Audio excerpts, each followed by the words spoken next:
নমস্কার, global news নেটওয়ার্কের স্টুডিওতে রয়েছি আমি স্বপ্না। এই মুহূর্তে আপনাদের বলতে চাচ্ছি যে এপারে ওপারে রাজনৈতিকের গুরুত্বপূর্ণ বিশেষ কিছু বিষয় নিয়ে আলোচনা করব।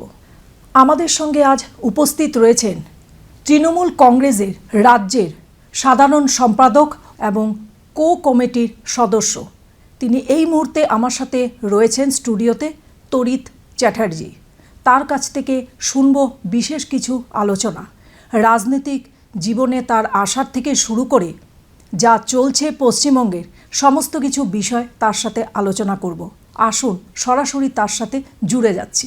জিএনএনের স্টুডিওতে আপনাকে স্বাগত জানাচ্ছি। নমস্কার। আপনার কিছু বিষয় আপনার সাথে আলোচনা করব, কেন এখন যা চর্চায় চলছে, রাজনীতি আসছে আসন্ন 2026 নির্বাচনের কে কেন্দ্র করে যে আলোচনা শোনা যাচ্ছে পশ্চিমবঙ্গে, সেটা আমি প্রথম এটাই আপনাকে জিজ্ঞেস করব যে সম্প্রতি কলকাতায় ঘটে যাওয়া এসআইআর ঘটনাকে তৃণমূল কংগ্রেস কিভাবে দেখছে? আপনার এই চ্যানেলে আমাকে আজকে অতিথি হিসাবে আমন্ত্রণ করার জন্য আমি প্রথমেই চ্যানেলের যারা দর্শক এবং চ্যানেলকে ধন্যবাদ জানাই। আপনি অ্যাকচুয়ালি ঠিক কোশ্চেন করেছেন যে এসআইআরের যে ব্যাপারটা আপনি বললেন, এটা হচ্ছে যে এর আগে আমরা দেখেছি ইলেকশনের আগে বিহারেও এসআইআর করা হয়েছে, নির্বাচন কমিশন যে এসআইআরটা করেছে। কিন্তু আমার প্রথম একটাই কথা যে এসআইআর যদি করার ছিল তাহলে 2021 যখন বিধানসভা নির্বাচনে মমতা বন্দ্যোপাধ্যায়ের বিপুল সিটে জয়লাভ করার পরে যখন 3বারের জন্য মুখ্যমন্ত্রীর পদে উনি বসেছিলেন, তাহলে 21 সালের পরে 22, 23, 24, 25 সাল গড়িয়ে যাওয়ার পরে নির্বাচন কমিশনের মাথায় এই ধরনের চিন্তা কিভাবে এলো যে এসআইআর করতে হবে। এসআইআর ঠিক আছে, আইনসম্মতভাবে এসআইআর করতেই পারে নির্বাচন কমিশন, কিন্তু আমার কোশ্চেন হচ্ছে যে এই ইলেকশনের 3 মাস আগে এসআইআর করার যেটা কারণ, এটা সবাই পরিষ্কারভাবে বুঝতে পেরেছে। ভারতীয় জনতা পার্টি যে সবসময় রোহিঙ্গা আর বাংলাদেশিতে পশ্চিমবঙ্গ যে ভরে আছে, এই যে একটা অ্যালিগেশন দিয়েছিলেন, তো আমি এটাই আজকের এই আপনার মিডিয়ার থ্রুতে এটাই বলতে চাই যে কতজন এসআইআর হওয়ার পরে কতজন রোহিঙ্গাকে আইডেন্টিফাই করা গেল বা কতজন রোহিঙ্গাকে পুশব্যাক করে বাংলাদেশে আমাদের স্বরাষ্ট্র দপ্তর বা নির্বাচন কমিশন তাদেরকে পুশব্যাক করলো। তো এসআইআর এগুলো হচ্ছে পলিটিক্যাল এজেন্ডা। বিজেপি এরকম ধরনের অনেক রকম খেলার চেষ্টা করছে যে পশ্চিমবঙ্গকে গ্র্যাব করার জন্য। আসলে পশ্চিমবঙ্গটা একটা মিষ্টির লাড্ডু তো নয়, এটা একটা রাজ্য। এই ধরনের প্রয়াস চিন্তাধারা করে ফিউচারেও কোনো লাভ হবে না। এই ঘটনার পেছনে যে প্রশাসনের কোনো গাফিলতি আছে নাকি, আপনি কি মনে করেন? একদমই নয়, প্রশাসনের এখানে গাফিলতির কোনো কোশ্চেনই নেই। বিকজ আজকে নির্বাচন কমিশন বিএলও যারা, তাদেরকে পুরো ফ্রিডম দিয়েছে। বিএলওরা নিজেদের মতো করে কাজ করতে পেরেছে। বরং বিএলওদেরকে একসময় দেখা গেছে যে বিএলও এবং বিজেপির যারা বুথের যারা মানে কর্মী বসার কথা, তাদেরকে জায়গায় জায়গায় সংগঠন নিয়ে মানে চিমনি তল্লাশি করে মানে খুঁজে পাওয়া যায়নি তাদেরকে। তো আগে বিজেপি সংগঠন ভালো করে করুক। আজকে এসআইআর বা নির্বাচন কমিশন যদি তাতে কোনো, নির্বাচন কমিশন হচ্ছে আসলে ভারতীয় জনতা পার্টির তোতা পাখি, যা বলে সেটা করে। কিন্তু এটা করলে তার পরে কি অ্যাকশান বা রিয়াকশান হতে পারে, একটা জিনিস ইমপ্লিমেন্ট করার আগে সেটা 10 বার চিন্তা করা উচিত বলে আমি ভাবি।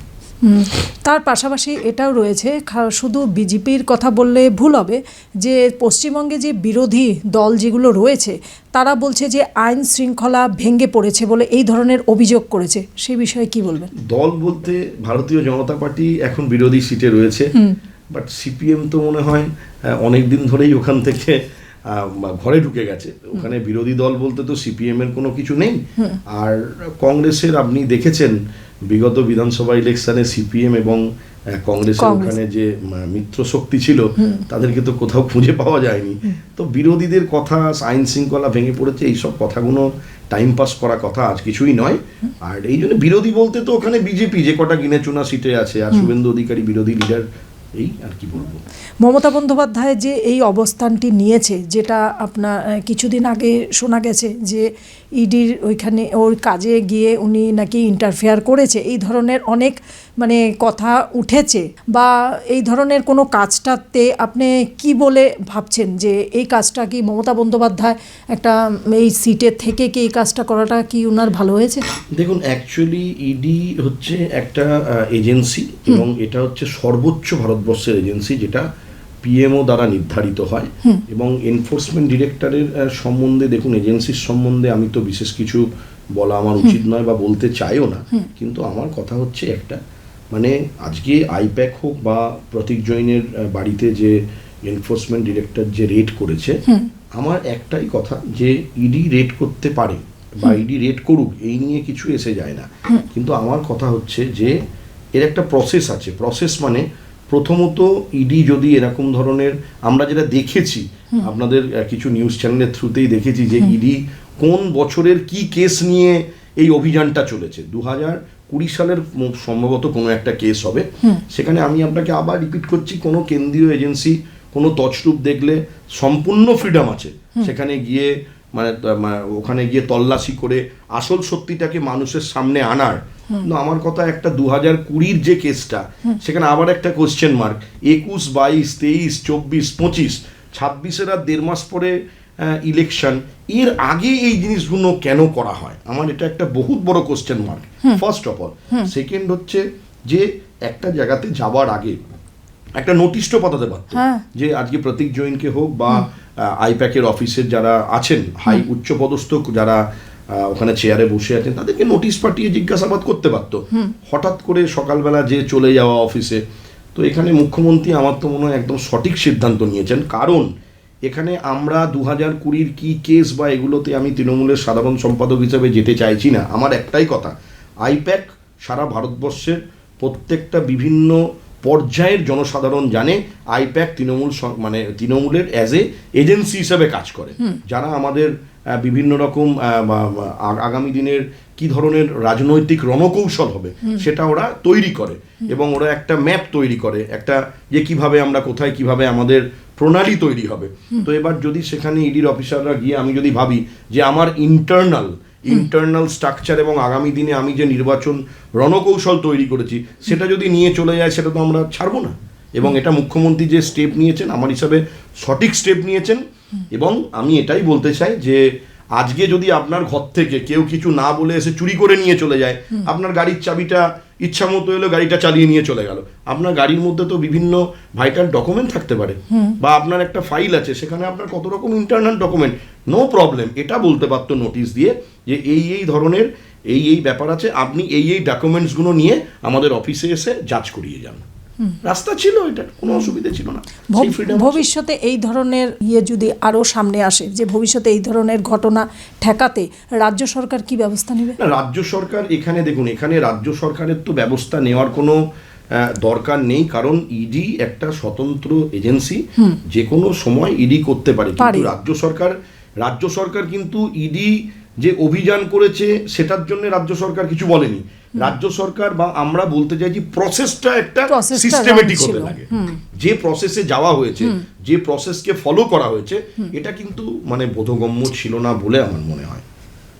তো কেন্দ্রীয় সরকারের সঙ্গে যে রাজ্য সরকারের যেটা একটা সংঘাত, এই সংঘাত কতখানি প্রভাব ফেলছে রাজ্যতে, মানে পশ্চিমবঙ্গ? দেখুন, কেন্দ্রীয় সরকারের সঙ্গে সংঘাত ইন দ্য সেন্স, মানে প্রত্যেকটা পার্টির নিজস্ব পলিটিক্যাল একটা এজেন্ডা থাকে, নিজস্ব একটা ইন্টারনাল সংবিধান থাকে, ফলে প্রত্যেকটা রাজনৈতিক প্ল্যাটফর্মের তেমন আজকে তৃণমূলের সঙ্গে ভারতীয় জনতা পার্টির হোক বা কংগ্রেসের হোক বা যারই হোক একটা আইডিওলজির ডিফারেন্স থাকতে পারে। এবার আজকে যেহেতু মমতা বন্দ্যোপাধ্যায় 15 বছর 3 বারের মুখ্যমন্ত্রী নির্বাচিত হয়েছেন, বাট আপনি বলুন যেখানে ডবল ইঞ্জিন সরকার চলছে, আপনিও জানেন অনেক রাজ্য আছে যারা বলে যে ডবল ইঞ্জিন সরকার, মানে রাজধানীর ইঞ্জিন ওখানে আর বগি হচ্ছে আসাম, নিয়ে উদাহরণ দিন আসামে। তো ডবল ইঞ্জিন সরকারের জায়গায় আপনি দু জায়গায় বিজেপি হওয়াতে যে ধরনের উন্নতি আপনি দেখছেন, আর পশ্চিমবঙ্গের জনসাধারণ কোন ধরনের উন্নতি থেকে ডবল ইঞ্জিন সরকার না হওয়া সত্ত্বে বঞ্চিত হয়েছে আমি তো দেখছি না। মমতা বন্দ্যোপাধ্যায়ের আপনি দেখবেন হয়তো উন্নয়নের পাঁচালী, পশ্চিমবঙ্গের জায়গায় জায়গায় বুথে বুথে ব্লকে ব্লকে দিদির উন্নয়নের পাঁচালী, মানে তৃণমূল সরকারের উন্নয়নের পাঁচালী মানুষের সামনে তুলে ধরা হচ্ছে, এবং সত্যিটা তুলে ধরা হচ্ছে যে ওই পাঁচালীর মধ্যে এই 15 বছরে মমতা বন্দ্যোপাধ্যায় এবং তার যারা সরকার রয়েছে সেই সরকার পরিচালনার ক্ষেত্রে কি কি মানুষের জনসাধারণকে সুবিধা দিয়েছে তার পুরো লিস্ট ওখানে তুলে ধরা হয়েছে। কতজন এই এই এই এই এই সুবিধাগুলো কতজন এন্টারটেন করেছে কতজন এটা থেকে ভোগ করেছে, এভরিথিং আমাদের উন্নয়নের পাঁচালিতে তুলে ধরা হচ্ছে। পাঁচালিতে তুলে ধরা আছে, কিন্তু কেন্দ্র সরকারের থেকে যেটা বলেছে যে মমতা বন্দ্যোপাধ্যায় শুধু রাজনীতি করছে, উন্নয়ন নয়। তো সেই বিষয়ে মমতা বন্দ্যোপাধ্যায় যা বলবে সেটা কিছু জায়গাতে ওনাকে বলতে শোনা গেছে, আবার কিছু জায়গাতে উনি চেপে আছে। সেই বিষয়ে আপনি কি মতামত দেন? যদি উন্নয়নের পাঁচালিটা যদি ভুলই হয়, তাহলে আজকে স্বাস্থ্যসাথী, আজকে সবুজশ্রী, তারপরে আপনার স্বাস্থ্যসাথী, আজকে আপনার কন্যাশ্রী, জয় জোয়ার, ঠিক আছে, স্টুডেন্ট ক্রেডিট কার্ডের মতো আমি যেগুলো ধরনের প্রজেক্ট আপনাকে বললাম, আরে মমতা বন্দ্যোপাধ্যায় যে ধরনের প্রজেক্ট চালু করেছিলেন সেই প্রজেক্টগুলোকে এখানে নাম বদলে আসামের মুখ্যমন্ত্রী মাননীয় ডক্টর হেমন্ত বিশ্ব শর্মাজি সেই জিনিসগুলোকেই এখানে নাম বদলে চালু করছে। অরুণোদয় আঁচনি, যে ধরনের আঁচনি উনি নিয়ে এসছেন, মমতা বন্দ্যোপাধ্যায় যে স্কুলের প্রফেসর ছিল ডক্টর হেমন্ত বিশ্ব শর্মা, ওই স্কুলের স্টুডেন্ট বা অন্যান্য বিজেপি অধ্যুষিত রাজ্যে আপনি দেখবেন যে প্রকল্পগুলো আজকের দিন লাডলি বোন যেগুলো চালু করা হচ্ছে, আজকে কন্যাশ্রী প্রকল্প, লক্ষ্মীর ভাণ্ডার মমতা বন্দ্যোপাধ্যায় 2021 সালে যখন ইলেকশন হয় তার আগে উনি বলেছিলেন যে আমার সরকার ক্ষমতা এলে আমি মহিলাদেরকে লক্ষ্মীর ভাণ্ডার দেবো। উনি যা বলেন উনি করেন, উনি কোনোদিনও মিথ্যার কোনো আশ্রয় নিয়ে পলিটিক্যাল এজেন্ডা ওনার তৈরি করেন না। এবং এটা একদম পরিষ্কার যে দিদি যা যা বলেছেন কথা রেখেছে, এবং দিদির এই পরিকল্পনা বা দিদির এই যেগুলো প্রজেক্ট সেইগুলোই আমি দেখছি বিভিন্ন ডবল ইঞ্জিন পরিচালিত যেগুলো রাজ্য রয়েছে সেখানে এগুলো অন্যরকম নামে তৈরি করা হচ্ছে আমি দেখতে পাচ্ছি। আসন্ন নির্বাচনে তৃণমূল কংগ্রেস কতখানি আত্মবিশ্বাসী? তৃণমূল কংগ্রেস তো পুরো আত্মবিশ্বাসী, কেউ তো নেই মানে পশ্চিমবঙ্গে তো তৃণমূল কংগ্রেস। দেখুন আজকে বলছি কি আপনাকে আমি, যে এই আপনি দেখবেন 2,294টা সিট পশ্চিমবঙ্গে। এবার আপনাকে বলছি, এরা তো অনেক কথা বলে যে আপকি বার 400 বার, আপকি বার 200 পার, 21 সালে বলেছিলেন আপকি বার 200 পার, আবার এই লোকসভার আগে বলেছিলেন আপকি বার 400 পার। তো এদের কোনো কথার তো ভ্যালু থাকে না, কিন্তু আপনাকে আমি এই স্টুডিওয় বসে আপনাকে বলে যাচ্ছি আপকি বার 250 পার, এটা তৃণমূল কংগ্রেস করে দেখাবে। কিন্তু সেই জায়গায় তো বিজেপি সরকার কেন্দ্রতে যে রয়েছে সেই জায়গাতে ওনারা দাবি করছে, যার জন্য আমাদের স্বরাষ্ট্রমন্ত্রী অমিত শাহ এসেছিলেন পশ্চিমবঙ্গে। তো সেই জায়গাটায় উনি দাবি করছে যে কলকাতায় আসবে আবার বিজেপি। আবার দ্যাট মিনস ওরা বলতে চাচ্ছে যে ওই জায়গাটাতে ওরা যে ঘাঁটিটা গেড়ে বসবে সেটার থেকে কেউ উঠাতে পারবে না। তো মমতার ঘাঁটি ছেড়ে দিয়ে লোকেরা নাকি বিজেপিতে ঢুকে বসবে, বিজেপিতে জয়েন করবে, ওরা সবাই মানে সুবিধাগুলো পাবে। তো সেই বিষয়ে মমতা বন্দ্যোপাধ্যায় যা কথাগুলো বলেছে সেটা কি তৃণমূল কংগ্রেসের জন্য যথেষ্ট? একদম যথেষ্ট। দিদি যে ধরনের, দিদি সমাজের সবথেকে বড় কি, দিদি হিন্দু মুসলিম বা কোনো জাতিগতভাবে আমাদের যে প্রজেক্টগুলো, যে সুবিধাগুলো দেয়া হয়েছে, যে ধরনের সুবিধা পেয়েছে আজকে স্বাস্থ্যসাথী থেকে, স্টুডেন্ট ক্রেডিট কার্ড থেকে, জয় জোয়ার থেকে, লক্ষ্মীর ভাণ্ডার থেকে শুরু করে বলুন, সবুজ সাথী, যে কোনো জিনিসের মধ্যে ওখানে কিন্তু কোনো জাতি ধর্মের কোনো ব্যবধান নেই। ওখানে সর্বসম্মতিক্রমে সবাই এই সুবিধাগুলো পেয়েছে। এবং আমরা একটা কথা বলি কি জানেন, জন্ম থেকে মৃত্যু অবধি দিদি। এটা যদি আপনি দেখতে চান তাহলে আমাদের যে উন্নয়নের পাঁচালি আছে সেখানে আপনি দেখতে পাবেন একদম মানে যারা জাতক, যে শিশু জন্মাচ্ছে সেই সময় থেকে শুরু করে এবং বার্ধক্য ভাতা অবধি মমতা বন্দ্যোপাধ্যায়ের কোথাও না কোথাও পরিকল্পনার আওতায় কেউ না কেউ আছে। এবার আপনি বলুন তো, যে মমতা দিদির থেকে একটা সুবিধা পেয়ে আছে, একটা বাচ্চা শিশুকন্যা হোক বা আপনার যেই হোক, একটা বৃদ্ধ অবধি, তারা কেন দিদিকে ভোট দেবে না? তারা দিদির থেকে এই সুবিধাগুলো পেয়েছে এবং দিদি সকলকে সুবিধা দিয়েছে। সেখানে বিজেপি যে ধরনের রাজনীতি করতে চাইছে, 2021 সালেও বলেছিল, এরা প্রতিবার বলার পরে এদের লজ্জা নেই, একদম লজ্জা নেই বলে এরা আবার 5 বছর পরে ভোটের 1.5 মাস আগে 2 মাস আগে আবার কি বলে যে এবার বিজেপি চলে আসবে। তো অ্যাকচুয়ালি না, আমরা এগুলো দেখে অভ্যস্ত হয়ে গেছি। বিরোধী জোটকে আপনি শক্তিশালী বলে মনে করছেন না? না, বিরোধী জোটের শক্তিশালী মিন্স, দেখুন আজকে ইন্ডিয়া জোটের যে ব্যাপারটা, জোট শক্তি ওখানে কি হবে এটা কিন্তু আমি আপনাকে বলতে পারবো না। এটা আমার একদম সুপ্রিমো উচ্চ যারা নেতৃত্ব আছেন তারা সঠিক সময়ে কি ডিসিশন নেবে সেটা আমি এখন বলতে পারছি না। কিন্তু তৃণমূল শক্তি হিসাবে যে জায়গাতে আছে যথেষ্ট এবং অনেক শক্তিশালী জায়গাতে আছে। আপনাকে আবারও দায়িত্ব নিয়ে বলছি যে এবার বিজেপি 50-এরও তলায় চলে যাবে। আর আপনি দেখবেন জয়ের ধারা অব্যাহত রেখে সবুজ আবির আমরা খেলবো। আপকি বার 250 পার, আপনাকে আবার স্টুডিওয়ে আমার আমন্ত্রণ করবেন, 251টা সিট জেতার পরে আপনি আমাকে ডাকবেন এখানে। যা সংগঠন আরও শক্তিশালী করতে তৃণমূল কী ধরনের পরিবর্তন আনবে? তৃণমূল সংগঠন শক্তিশালী মানে দেখুন, অ্যাকচুয়ালি এই যে কংগ্রেস বা সিপিএম বলুন বা মেন বিরোধী যদি বিজেপিকে ধরি, কারুর ওখানে কোনো সংগঠনই নেই। মানে বুথ লেভেল বলুন বা মণ্ডল বলুন বা আপনার কারুর কোনো নেই, ব্লক লেভেল বলুন, কোনো সংগঠন নেই। যারা সংগঠন করতে পারেনি, আপনি আমাকে বলুন তো তারা মানুষের বাড়িতে কী করে পৌঁছবে? যাদের বুথ নেই, যাদের মণ্ডল নেই, যাদের ব্লক নেই, তারা বাড়িতে গিয়ে আমাদের যে ভাই বোনেরা আছে বেঙ্গলে, তারা সুখে আছে না দুঃখে আছে, তাদের খবর নিতে যাবে কি করে? তাদের তো পতাকা ধরার ব্লকে লোক নেই।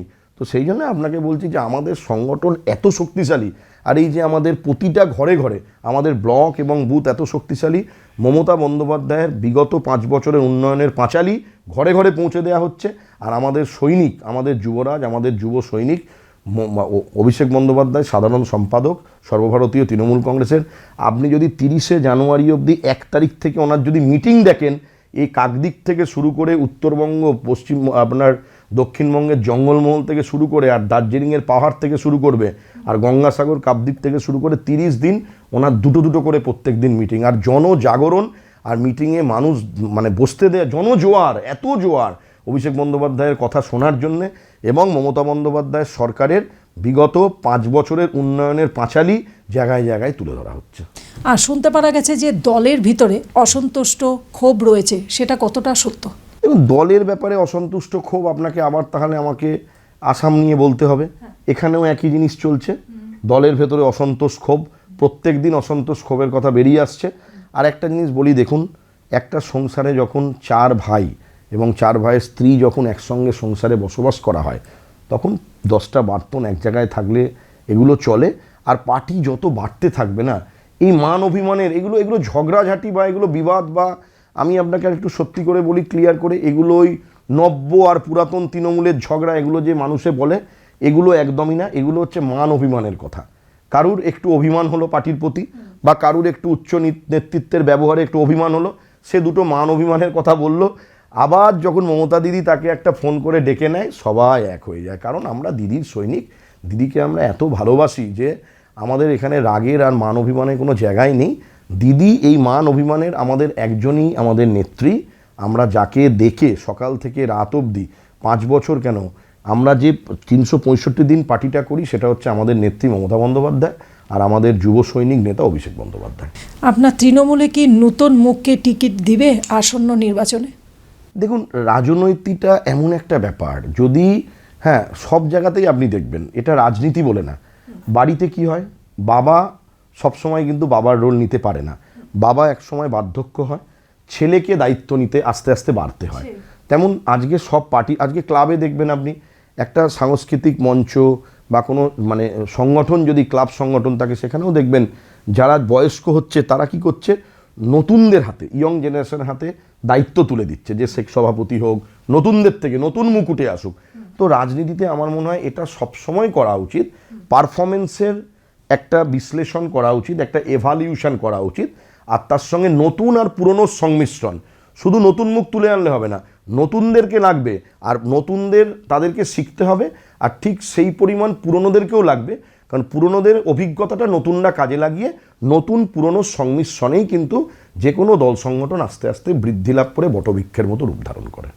আর তৃণমূল কংগ্রেস যদি ক্ষমতায় আসে, প্রথম 5 বছরে কোন কাজগুলোকে উনি প্রথম অগ্রাধিকার দেবে? দেখুন, অগ্রাধিকার মানে দিদির তো কাজের কোনো শেষ নেই। এই যে উন্নয়নের পাঁচালী বললাম, এর পরেও দিদি হচ্ছে কোনো সময় মানে দিদির মাথা চলতেই থাকে।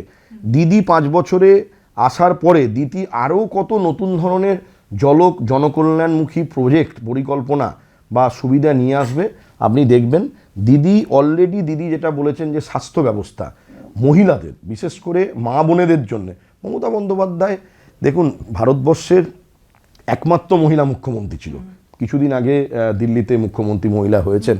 তো মহিলা মুখ্যমন্ত্রী হিসেবে দিদির প্রতি মানুষের যে একটা আবেগ, দিদি মানে একটা ভালোবাসা, দিদি মানে একটা আবেগ, সেই আবেগটাকে সামনে রেখে দিদি সবসময়, দিদির সরকার নতুন কোনো একটা চমকদারি প্রজেক্ট থাকবেই।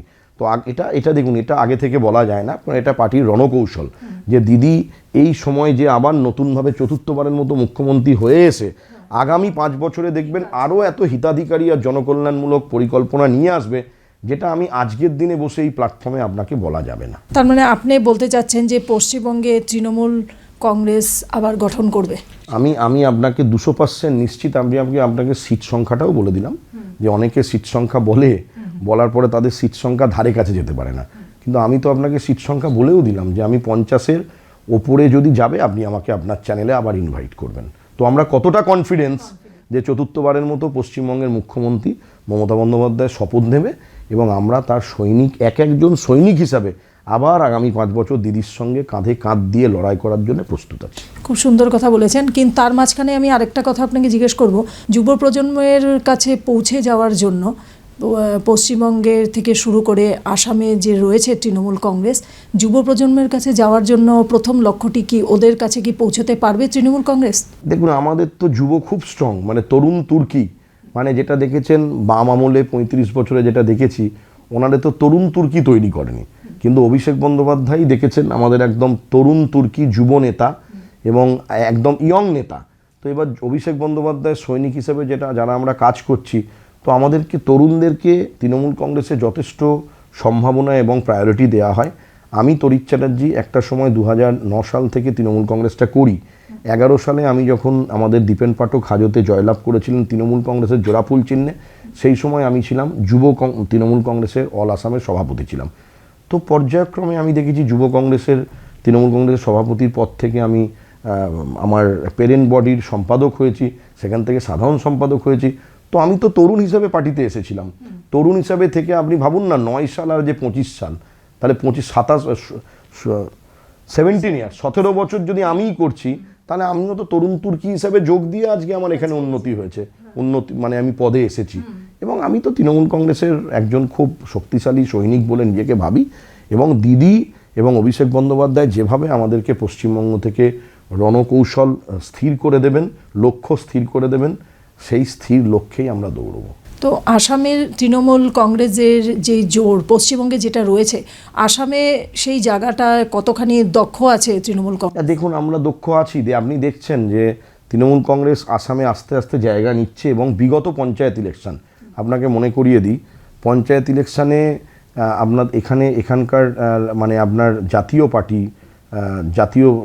যে আপনার লুরিনজ্যোতির দল, তারা কিন্তু কোথাও কোনো সিট জয়লাভ করতে পারেনি এবং রাইজের দল কিছু কিছু জায়গায় সিট পেয়েছিল। কিন্তু আমি আপনাকে আজকে একটা ডাটা দিয়ে যাই, আমরা কিন্তু আঞ্চলিক পঞ্চায়েত 5খানা জয়লাভ করেছিলাম।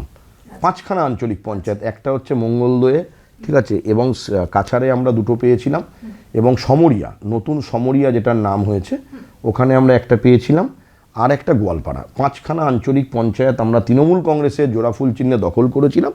এবং মেম্বার্স তো যেগুলো জিতেছিল, মেম্বার্স তো আনকাউন্টেড, ওটা তো কোনো সিম্বলে খেলাই হয়নি, ওটাকে আমরা কাউন্টই করিনি।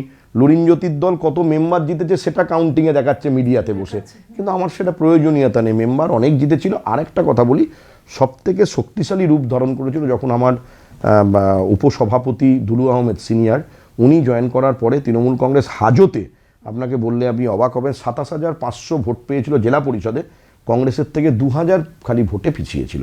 বিজেপির তো ছেড়েই দিন, ওখানে কোনো খুঁজে পাওয়া যাবে না।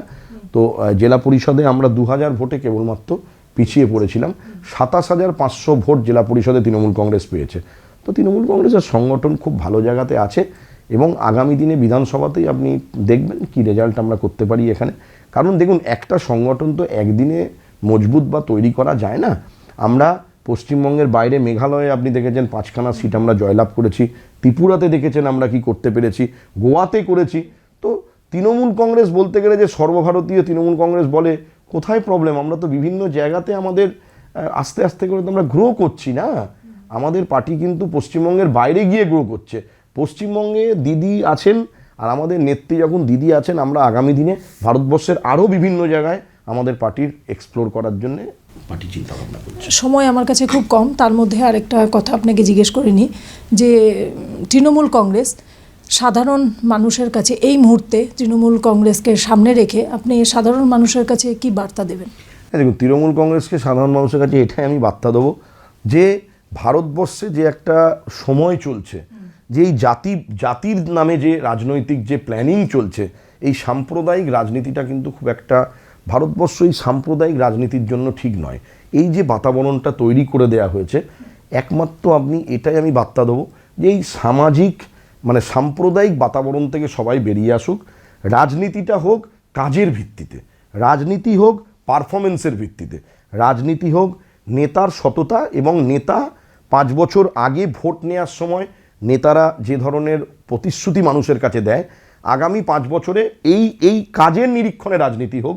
আর এই জাতিগত রাজনীতিটা অ্যাকচুয়ালি তৃণমূল কংগ্রেস এই সাম্প্রদায়িক রাজনীতি করে না, এবং পশ্চিমবঙ্গে সাম্প্রদায়িক রাজনীতি আপনি নেই, খুব ভালো করে জানেন। এবং এই সাম্প্রদায়িক রাজনীতি থেকে মানুষ যেন বিরত থাকে, আর একটাই বলবো, মানুষ যেন কাজের ভিত্তিতে, উন্নয়নের ভিত্তিতে ভোট করে। খুব সুন্দর কথা বলেছেন, আর সকল দর্শকরা আপনার কথা শুনল। তো এই মুহূর্তে আমাদের স্টুডিওতে আসার জন্য অশেষ ধন্যবাদ, আর আপনাদের যেন এই যাত্রা সফল হয়। ধন্যবাদ ম্যাডাম আপনাকে এবং আপনার চ্যানেলকে। তো নমস্কার, নমস্কার, শুভরাত্রি। শুভরাত্রি।